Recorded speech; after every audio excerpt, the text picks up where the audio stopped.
شہید ہیں عہدے کے، وہ یہ فرماتے ہیں کہ وقت دور نہیں ہے، اسی دور سے ہمیں ظہور کے اندر داخل ہونا ہے، اور یہ جو سب آپ پریکٹس کرتے آ رہے ہیں یہ معجزہ الہی سے کم نہیں ہے جو آپ پیدل چل کر آئے ہیں وہاں سے یہاں تک. آپ تصور نہیں کر سکتے، آپ اپنی زندگی میں آدھا کلومیٹر 1 کلومیٹر بھی اکیلے نہیں چل سکتے، مگر آپ درد کی حالت میں، آپ کے پاؤں میں چھالے پڑ گئے، کسی کو تکلیف ہے، کسی کو کمر کی درد ہے، اور آپ نے دیکھا ہوگا کتنے ضعیف لوگ ہاتھوں میں سٹک لے کر بھی چلتے آ رہے ہیں، بچے بھی چلتے آ رہے ہیں. کیوں ہے؟ کیونکہ امام حسین علیہ السلام نے دلوں کو کھینچ لیا ہے. یہ معرفت ہے عزیزان محترم. یہ اگر کوئی دیکھنا چاہتا ہے کہ کس طرح امام اپنے ماننے والوں کو اپنی طرف کھینچتا ہے تو آئیے 40 کے اندر آ کر دیکھیں. آخر کون سی چیز ہے کہ جس نے آپ کو ابھی تک یہاں بٹھائے رکھا ہے؟ آخر کون سی چیز ہے کہ آپ اپنے بستر کا آرام چھوڑ کر صبح شام کربلا کی گلیوں میں گریا کر رہے ہیں؟ کبھی ایک مقام پر جا کر روتے ہیں، کبھی ایک مقام پر جا کر روتے ہیں. آپ نے جلوس دیکھے رات کو کہ کس طرح ہر ملک، ہر رنگ کا شخص جو ہے وہ صرف یا حسین کرتا ہوا آ رہا تھا. آخر یہ کیا کیا ہے امام حسین نے؟ میرے رسول خدا نے فرمایا تھا کہ امام حسین ایسی چیز ہے کہ جو مومنین کے قلوب کے اندر، ان کے بدن میں خونوں کی حرارت کو پیدا کر دے. یہ معجزہ ہے. لیکن اگر یہاں تک ہم آئیں اور یہاں سے گر جائیں عزیزان محترم، یہ سب سے بڑی خطرناک چیز ہے. جبکہ رسول خدا کے لیے بشیر اور نذیر دونوں کے الفاظ جو ہے وہ قرآن استعمال کر رہا ہے. بشارت دو. بشارت کیا ہے؟ کہ آپ کا یہاں آنا، اس کا اجر خدا کی بارگاہ میں ہے. آپ کی ایک آنکھ میں امام حسین کا لیے آنسو آنا، روز قیامت میں آپ کی آنکھ میں کوئی آنسو نہیں آئے گا. یہ بشارت ہے. لیکن نظارت کیا ہے؟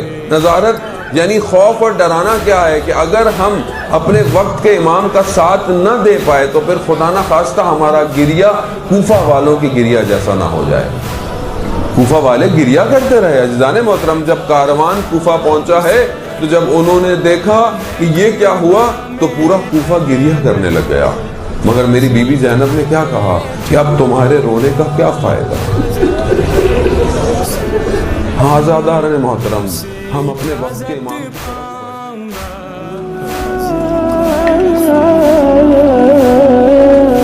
اولاد الحسین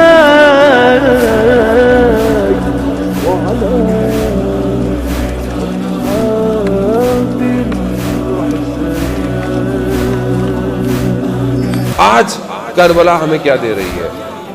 ایسی ہے نا، آج جوان جو ہے وہ سوال کرتا ہے ہمیں کربلا کیا دیتی ہے؟ آج ہم کیا لے کربلا سے؟ ایسا ہو سکتا ہے کہ یہ کربلا صرف 61 ہجری کی اور ختم ہو گئی ہے، آج کچھ نہ دے. ہو ہی نہیں سکتا. یہ کربلا اسی لیے تو تاریخ کو، مکان کو زمان کر چیرتی ہوئی یہاں تک پہنچ گئی ہے کہ جس دور میں ہم زندہ ہیں یہ دنیا کا، اپنے زمانے کا اس ٹائم سب سے ماڈرن دور ہے. انسان کی بشریت جو ہے وہ علم اور دانش کے لحاظ سے اپنی فضاؤں کو طے کر رہی ہے. مشین انسان کی زندگی میں اس سے زیادہ آ گئی ہے. آرٹیفیشل انٹیلیجنس کمبائن ہو گئی ہے انسان کے ساتھ. انسان خود نہیں ہے، مشین زیادہ حاکم ہے اس کی زندگی میں. ایسی زندگی میں جہاں مشین زیادہ ہو، مشین میں کس چیز کی کمی ہے؟ کس چیز کی؟ نالج، سٹوریج، ایفیشنسی نہیں، سب ہے اس کے پاس. کیا نہیں ہے اس کے پاس؟ اخلاق نہیں ہے. اس دور میں جہاں انسان کی مشین بن چکا ہے تو وہاں حسینیت اپنا کیا کام کرنا چاہتی ہے؟ وہاں کون سی چیز ہے جو آپ کو کھینچتی ہے اور آپ کی آنکھوں سے آنسوؤں کو باہر نکالتی ہے؟ یہ آسان ہے، یہ معجزہ ہے.